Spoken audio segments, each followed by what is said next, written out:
Իրականում պետք է ամեն դեպքում սթափ նայել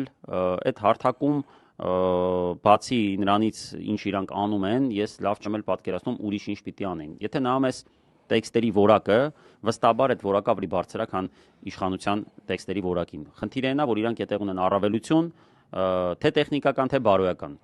Առավելությունը տեխնիկական այնա, որ վերջի խոսքը միշտ իրանց հետևից է, ցանկացած պահի ընդհատում են, դալիճից հանում են, ինչ ուզում անում են, ծեծում են որոշ դեպքերում, հա։ Բարոյական, ասենց չակերտավոր առավելություն է ինքը, բայց առավելությունն է, որ ամոթի զգացում չունեն, խոսում են ինչ ցանկանում են, այսօր Նիկոլը դες բաներ ասում, այն մարդիկ ովքեր նայել են, ասենք, չգիտեմ, օրինակ ներկայացնում էր, որ հիմնականում կատարել են իրանց նախընտրական խոստումները, կատաստրոֆիկ անամոթ բաներ է խոսում, ինքը այդ խնդիրը չունի, ինքը կարա